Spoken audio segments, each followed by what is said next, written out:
Welcome to the AMP Members Roundtable series. I'm Stephanie Decker, a 25-year member.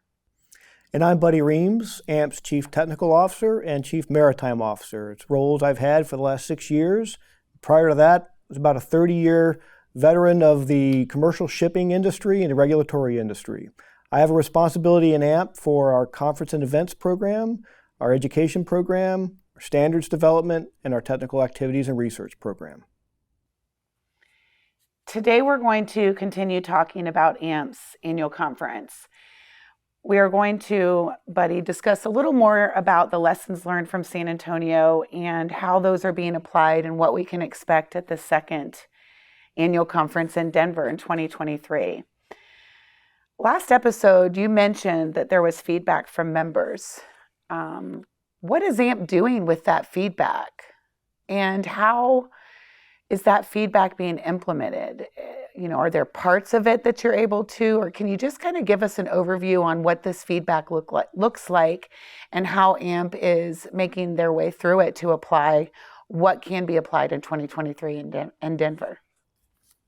I'd be happy to. In fact, it's something I'm excited about because I've seen how well things work when people communicate and people take action on everybody's feedback. And that was really what the intent of this was. We got about 140 to 150 specific pieces or specific comments. Some of them were overlap, but one of the first things we did is we went through and we screened all of it, and the stuff that was very similar, we combined it, we consolidated it. And we're down to about 47 or 48 specific comments that we've already, some of them we can't take action on yet, but what we have done is we've taken all the feedback, we've responded to each item. Even if somebody only had one comment, we've responded to it. And we're going to make that public for the entire organization to see so they know what we're going to be doing next year.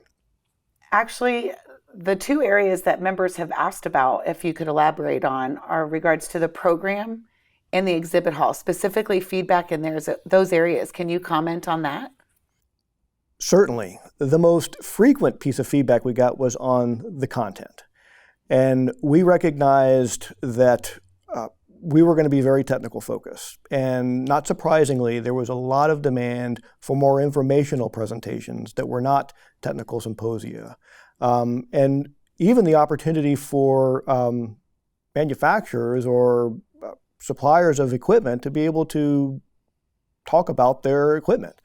And those are some of the things that we've already taken action on. And our program committee that is run by members has already changed the process. I think I mentioned during our last episode, we have tripled the types of topics that we would have originally received. And we already believe that is going to be a very, very rich set of information that's going to be acceptable, or actually going to be interesting to all members, because it's going to range from the technical side to the informational side. There's going to be business-related information for contractors. There's going to be practical applications for our craft workers. And we're also going to do our best to organize those different offerings throughout the exhibit hall and throughout the conference hall so that people can actually find their way through and get to where they want to a little bit quicker.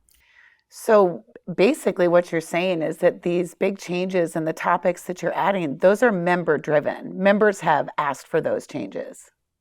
They are specifically from the feedback that was given to us during the annual conference and expo.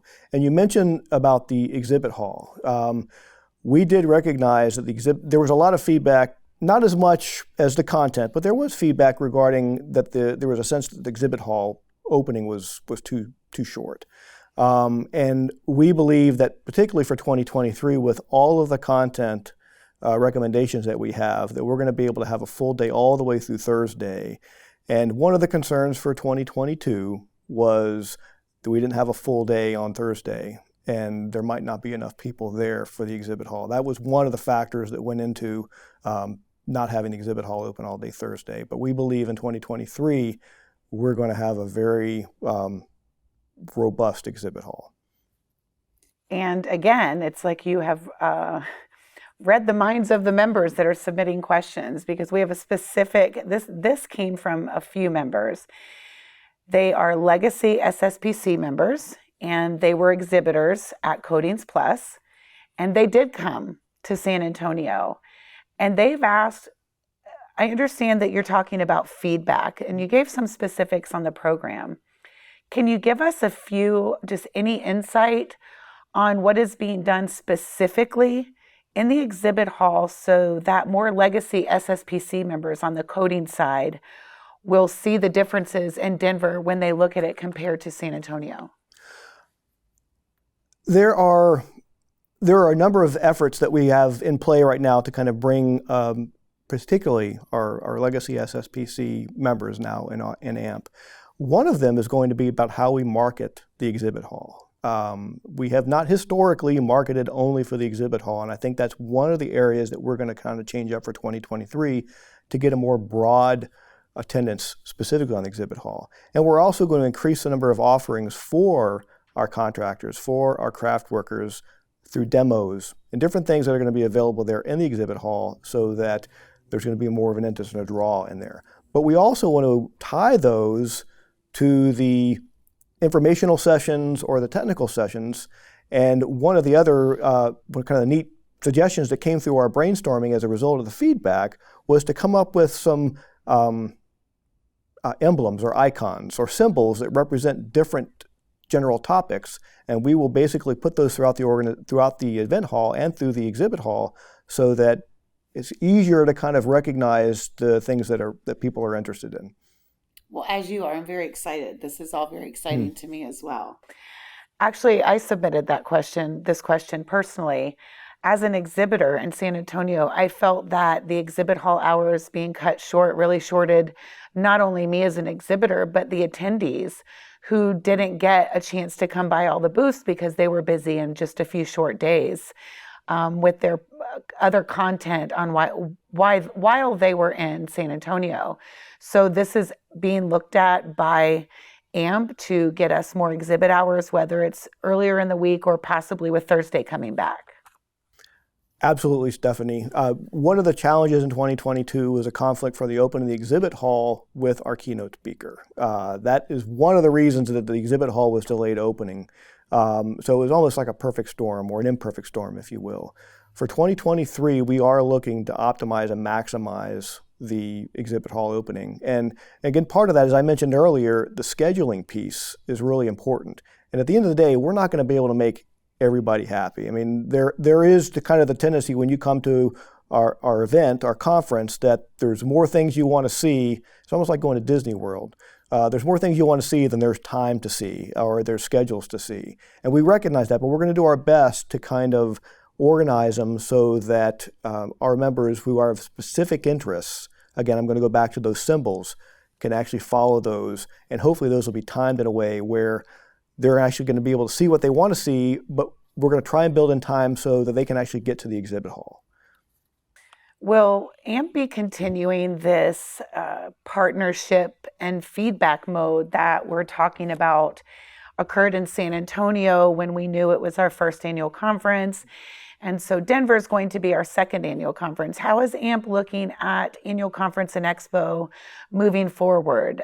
This feedback, will we be trying to get better every year, or are we just trying to improve from San Antonio? Can you comment on that for improvements in the future?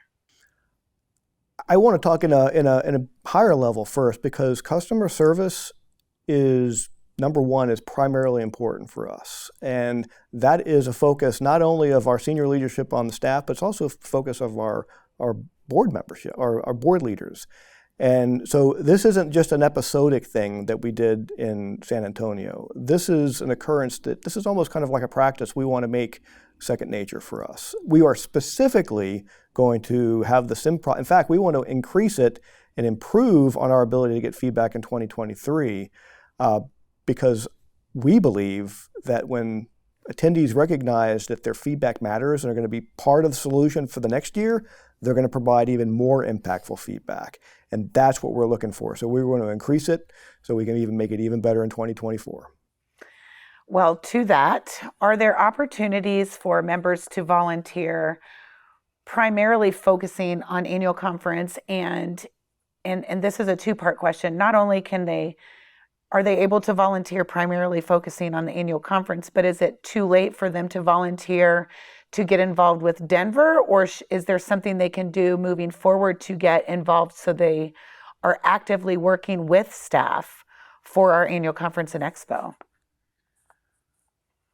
I know of two areas right now where there will be volunteer opportunities in Denver. And one of them is going to be, and actually you'll probably be able to participate and volunteer leading up to it. And that's one is going to be with assembling our C-kits.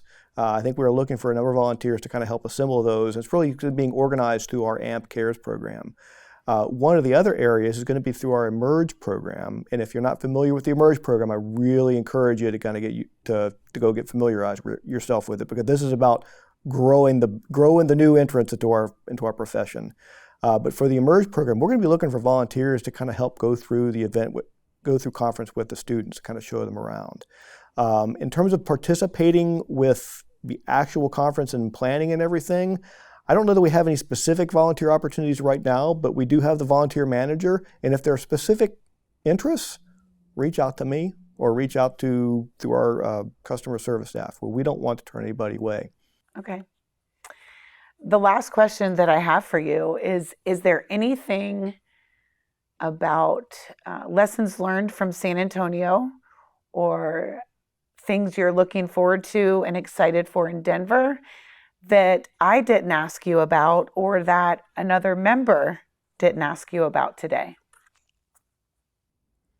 The most important thing I would want somebody to take away from this conversation is that we really are interested in making it better. We recognize it's not perfect right now, and it may not even be perfect for everybody in 2023, but that's not where we end. That's not where it finished. We're going to make it better. This is our event. All of our events are our events, and this is about that dialogue we talked about earlier. And I want our members to be comfortable to know that their feedback does matter, and it's okay to be upset about something. And we want to hear about it because we do genuinely want to make it better, because this is all of our organization. So, agreed. Thank you. If you have a LinkedIn profile, please be sure to follow AMP on that social media platform for updates, news, events, videos that are released, including these episodes. If you have any questions you'd like to have included in one of these members roundtable series, feel free to connect with me, Stephanie Decker, on LinkedIn, or send me an email, sdecker, SDECKER, at tinker-razor.com, TINKER-RASOR.com. Buddy, where can members find you and contact AMP? Well, I'm on LinkedIn, but the easiest way to reach out to me, if you have any specific questions, is by email, and my email address is buddy.reams@amp.org, and that's buddy.reams. If you've got questions that aren't that specific or more general, you can reach out to our customer service department, and their phone number and email address are available at our website.